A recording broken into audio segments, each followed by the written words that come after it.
రాజకీయాలలో మగసాని ఈ పోసాని వీడు ఎంత నీచంగా మాట్లాడేటండి. అప్పుడులో ఎంత నీచాతి నీచంగా రాజకీయాలలో ఎప్పుడు కూడా ఇలాంటి వరవడు మనం చూడలేదు. కానీ ఎంతో దుర్మార్గంగా అసలు అధికారం ఉన్నదన్న అహంకారంతో అసలు కన్ను మిన్ను కానకుండా చండాలంగా మాట్లాడాడు. ఎవరు? పవన్ కళ్యాణ్ గారు. పవన్ కళ్యాణ్ గారు ఎంత గొప్ప మనిషి అండి. ఆయన 10 సంవత్సరాలు అధికారంలో లేకపోయినా ప్రజల కోసం ఎన్నో కోట్ల రూపాయలు ఖర్చు చేసి ప్రజా ప్రయోజనార్థం ఆయన చాలా కష్టపడుతూ తిరుగుతున్న సమయంలో ఎవడో అభిమాని పోసాని కృష్ణమురళి భార్యని అన్నాడని ఎంత నీచంగా ప్రవర్తించాడంటే సభ్య సమాజం తలదించుకునేలా ప్రవర్తించాడు. అలాంటి వ్యక్తి వేళ అరెస్ట్ అయితే ఇప్పుడు ఒక రాష్ట్రానికి తండ్రిగా పనిచే అంటే సీఎం అంటే ఒక తండ్రి లెక్క.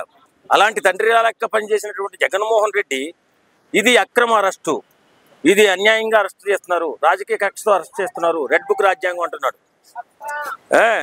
ఈ రెడ్ బుక్ రాజ్యాంగం అంటే అప్పుడంటే పూర్వం మన తాతల కాలం తండ్రి నాటి కాలం ఉన్నాడు ఉండేది కాదు. ఇప్పుడు నువ్వు మర్చిపోవచ్చు, నేను మర్చిపోవచ్చు, గూగుల్ మర్చిపోదుగా. అందులో ఉంటాయి నిక్షిప్తంగా మనం ఏం తప్పులు చేసినా ఏం తప్పు మాట్లాడినా అసలు ఎటువంటి చేసినా గూగుల్లో ఉంటాయి. కాబట్టి ఆ పవన్ కళ్యాణ్ గారి అభిమాని కేసు పెట్టాడు. మా మనోభావాలు దెబ్బతిన్నాయి, మా నాయకుడిని ఈ మాట తీసుకెళ్ళడంలో తప్పేం లేదే. ఆయన తప్పు చేయలేదని ఎవడన్నా అనగలుగుతాడా? అనలేడు కదా.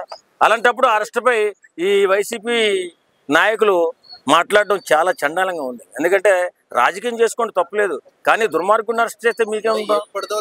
ఇప్పుడు 30 సంవత్సరాల క్రితం మర్డర్ చేసి మొన్న దొరికిపోయాడు ఒకడు. 30 సంవత్సరాలు దొరకలేదు అంటే వాళ్ళు అధికారంలో ఉన్నారని ఏది చేసినా చెల్లుతుంది అనే ఉద్దేశంతో చేశారంటారా? మరి అప్పట్లో మీరు అధికారంలో ఉండే చేశారా? మీరు అధికారం మతంతో మాట్లాడారా? మీరు అదే అధికార మతంతో మాట్లాడినప్పుడు అయితే ఇప్పుడు వీళ్ళ అధికారంతో మిమ్మల్ని చేస్తున్నట్టు లెక్కే కదా. కానీ అలాంటి వ్యక్తిని అరెస్ట్ చేస్తే వీళ్ళంతా ఎందుకు గగ్గోలు పెడతారో నాకు అర్థం కావట్లా. చాలా నీచంగా మన కులాల మధ్య చిచ్చు పెట్టాలని కూడా చూశాడు. కమ్మ కులం గురించి మాట్లాడాడు, కాపు కులం గురించి కూడా మాట్లాడాడు. మరి అలాంటి వ్యక్తిని అరెస్ట్ చేయడంలో తప్పే ఉంది? తప్పు లేదు కదా. ఈ ఒక్క ఫోకస్ అంత పబ్లిసిటీ మీరు వైసీపీ నాయకులు ఎందుకు చేసుకుంటున్నారు? పాలన గురించి మాట్లాడండి. ఎవడో దారిని పోయే దానిగాడు వాడు అధికార మతంతో మాట్లాడినప్పుడు వాడికి పోలీసులు తీసుకెళ్ళినప్పుడు దాని గురించి పట్టించుకోకండి. మీరు ఇచ్చిన హామీలు ఉన్నాయి కదా, ఆ హామీల గురించి మాట్లాడండి. చిన్నదాన్ని పెద్ద చేసి మీడియాలో గట్టిగా చూపిస్తున్నారు. వాళ్ళ మీడియాలో 24 hours అదే వస్తుంది. వాళ్ళు చూడడానికి కావాలంటే మరి ఎందుకు చూపిస్తున్నావు? ఇప్పుడు వాళ్ళు 6 ఇచ్చారు కదా, 6 పథకాలు ఇచ్చారు. ఆ సూపర్ 6 అని చెప్పి పేరు పెట్టి పేరు పెట్టిన సూపర్ 6 పథకాల్లో 2 అమలు అవుతున్నాయి, ఇంకా 4 ఉన్నాయి. మాట్లాడండి దాని గురించి.